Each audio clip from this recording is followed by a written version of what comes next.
This podcast is brought to you by Sales Fuel Hire, a platform to help companies hire smarter and flag 13 toxic employee types. Measure job fit, sales tendencies and motivators, decision-making abilities, and empathy levels, and make your next hire your best hire. Try it now on salesfuel.com/hire and use promo code MANAGESMARTER for $50 off your first purchase. Welcome to the Manage Smarter podcast with hosts C. Lee Smith and Audrey Strong.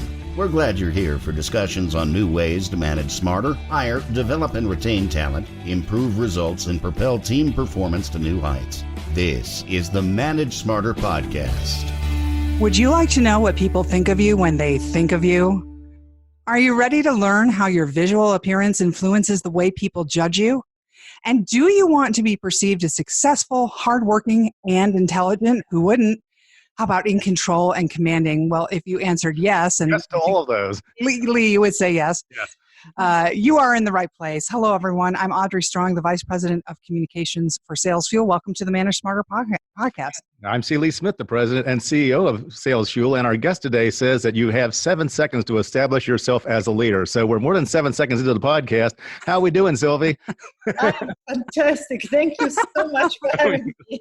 It's Sylvie di Giusto at our microphones. We are so lucky to have her. And if you don't know who she is, she helps individuals and companies worldwide explore how people make up their minds very quickly, that's an understatement, about them, and either open the door for them or just slam it shut for a sales or a hire or anything like that.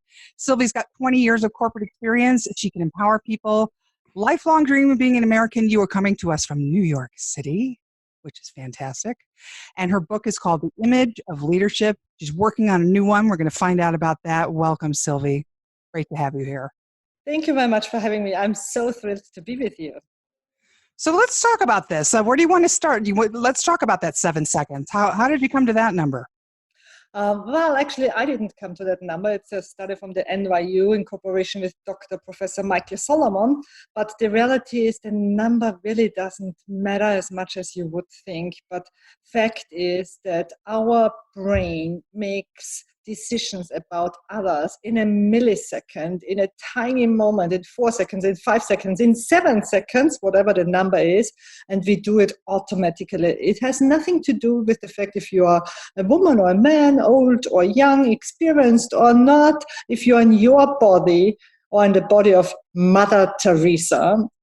You do it, we all do it, we judge each other, or better said, we stereotype each other, we put each other into boxes that we think are right or wrong within milliseconds. What are some of the variables that go into the makeup of how that brain works about the boxes that we're putting? What are the names of those boxes, I guess? Names of the boxes. Well, so again, there are different studies out there. I usually use the one that I just mentioned, but again, there are different studies with different or similar results. But we pretty much decide very quickly if somebody is knowledgeable or not, if somebody is reliable or not, if somebody is trustworthy or not. If somebody is successful or not, if somebody is sophisticated or not. We even think about their religious beliefs, about their political backgrounds, about their sexual orientation. And, it depends on the occasion. So a statement that would be absolutely false and a misinterpretation of that study would be that we say every single time we make 11 decisions in 7 seconds, because this is not how it works, but in micro moments, in some of those seconds, depending on the occasion we are in, because there is a difference if I'm in a sales meeting or in a job interview or if I'm dating somebody, our brain unconsciously makes some of those decisions.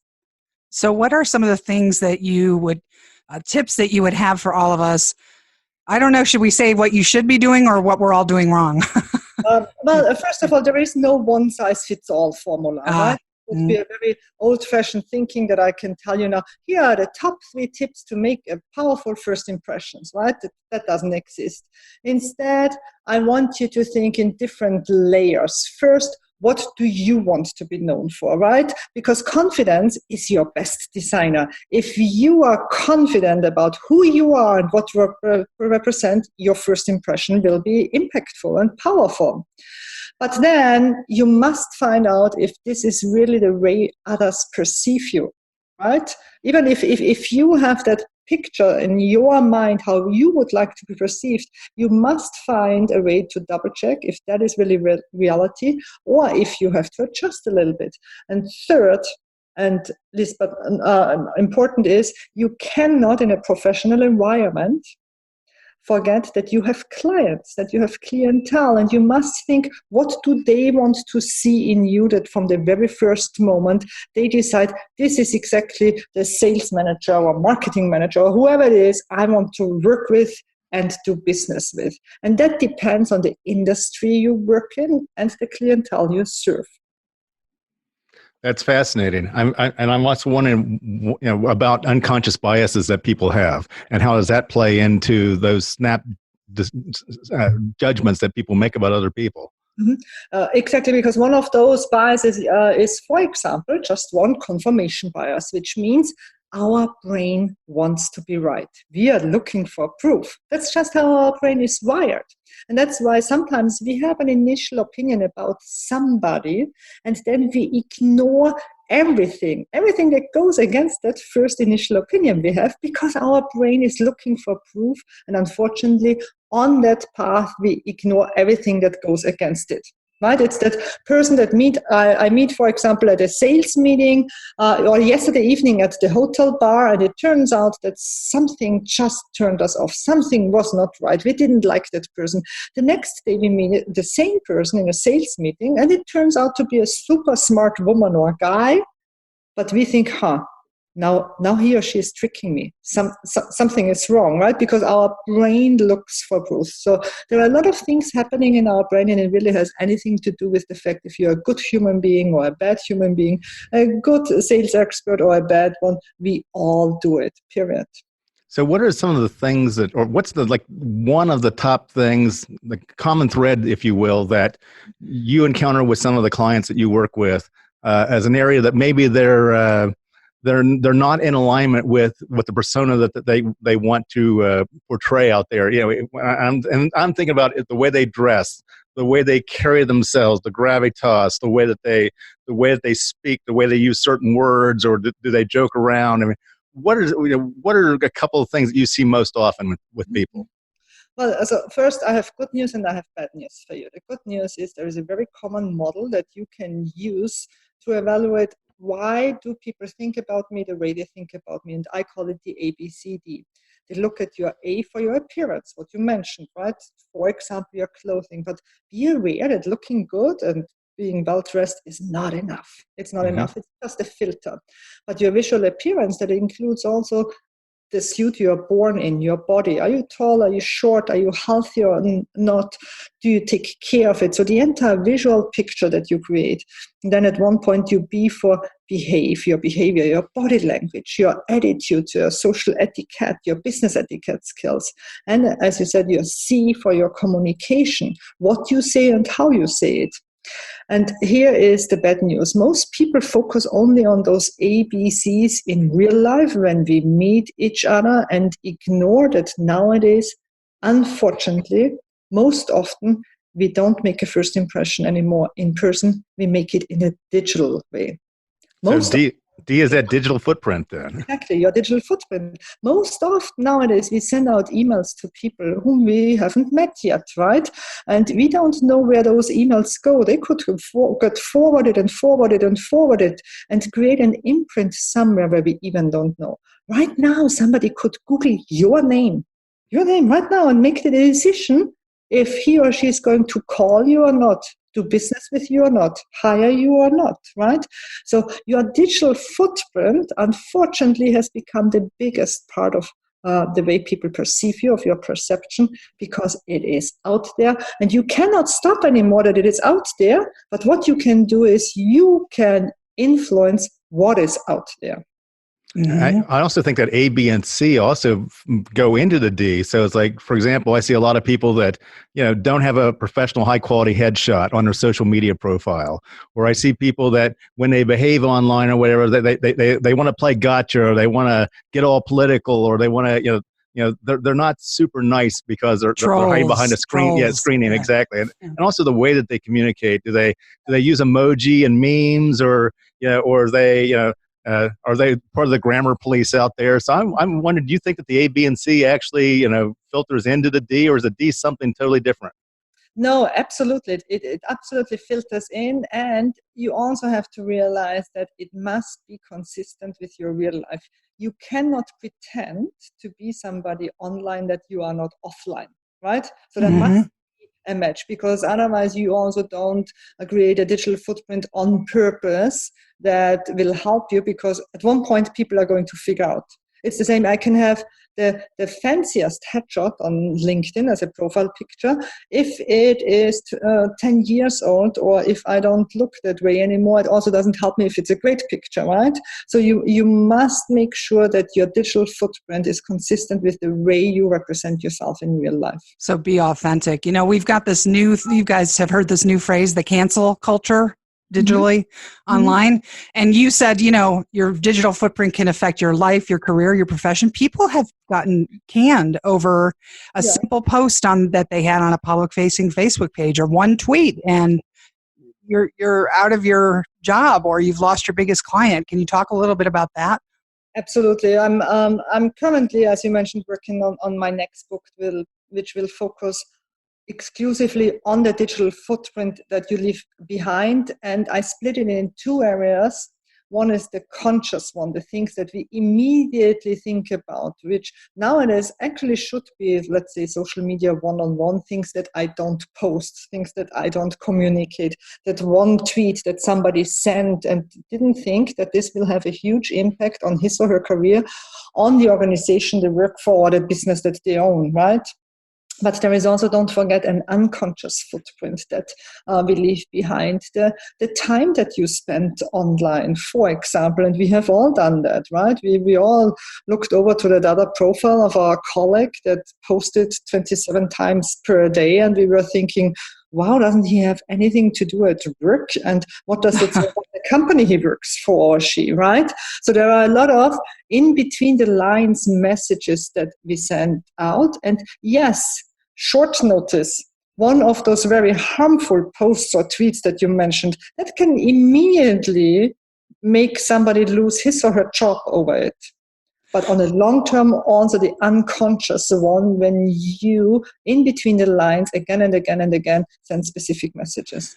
I've also heard that some people are, like you said, reading between the lines. So let's say you control yourself and you're not a troll and you're not posting inflammatory posts and tweeting like a crazy person. But if I'm considering hiring you as my client, or, I'm out in the marketplace, or I want to hire you, I can go on your Twitter and look at who you're following and tell your political leanings potentially. Exactly. So, what do? You would just keep a business account that's public and your Twitter that's private, that's protected tweets? What are some of the tips?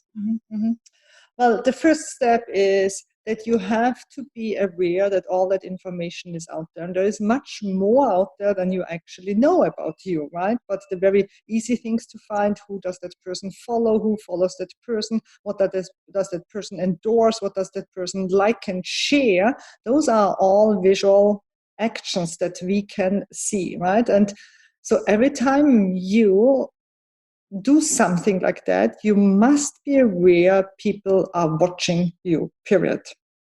And I'm a very good example myself. I have political opinions, very strong ones, but I'm in the business of first impressions. I'm in the business of reputations. I just cannot comment on something online. I cannot, because it would be harmful for my business if anybody finds out that I lean either to the one or to the other side, right? So the same might be for you.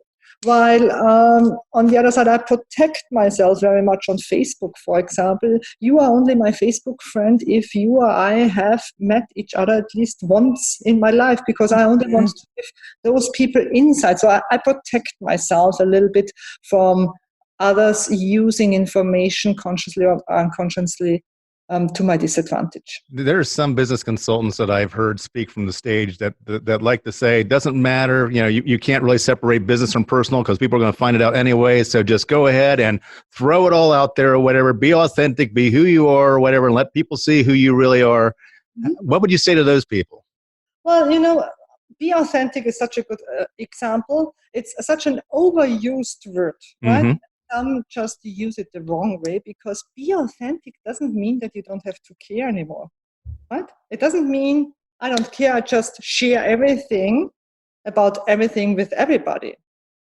Be authentic means that you are not fake, right? But that doesn't mean that you wouldn't be allowed to hold specific information back, because that's part of my authentic me, that I decided my authentic me, I don't want to share everything about myself with the entire world, period.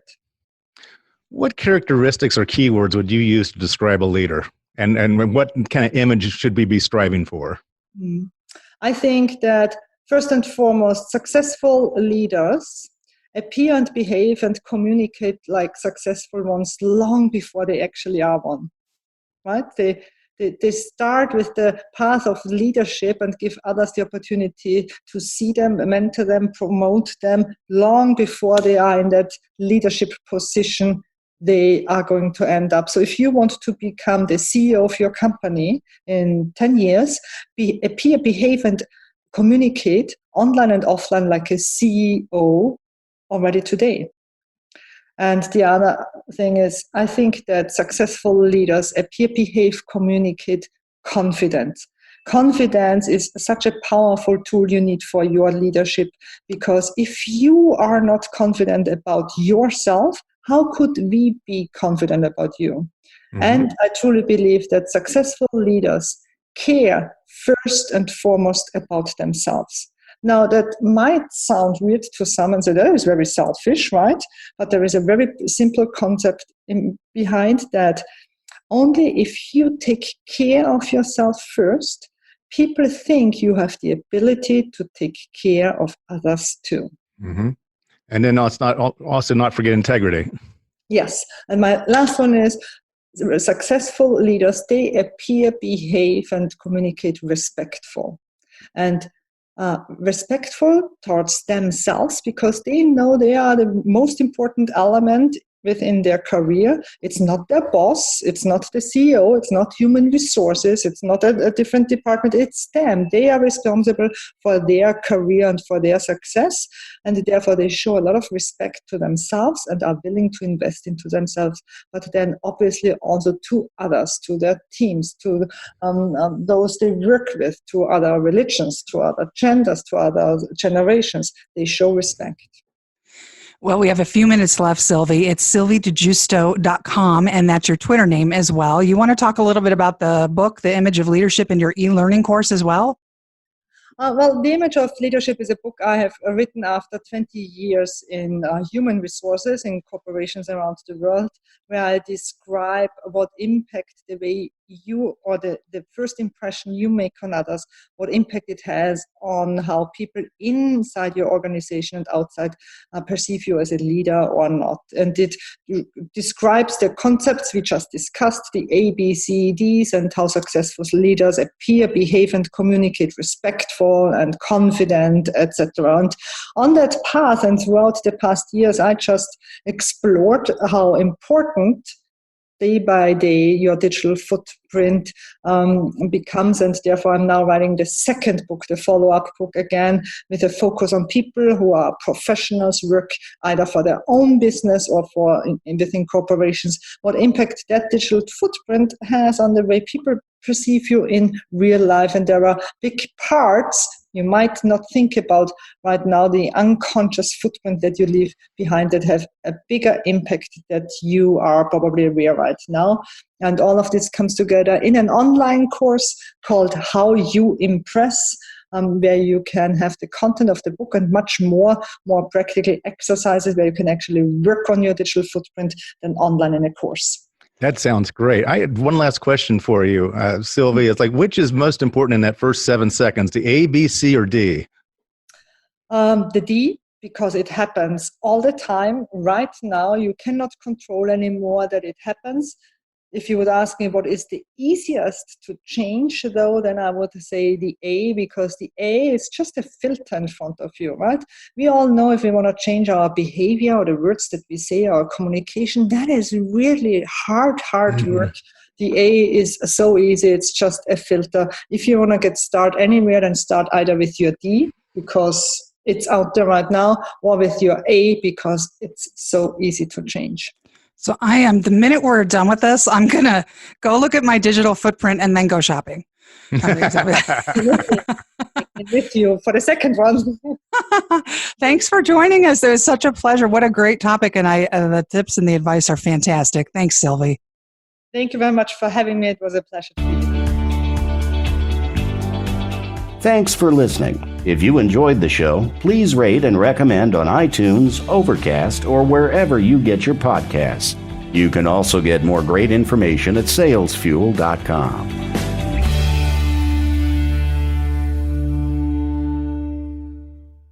This podcast is a part of the C-Suite Radio Network.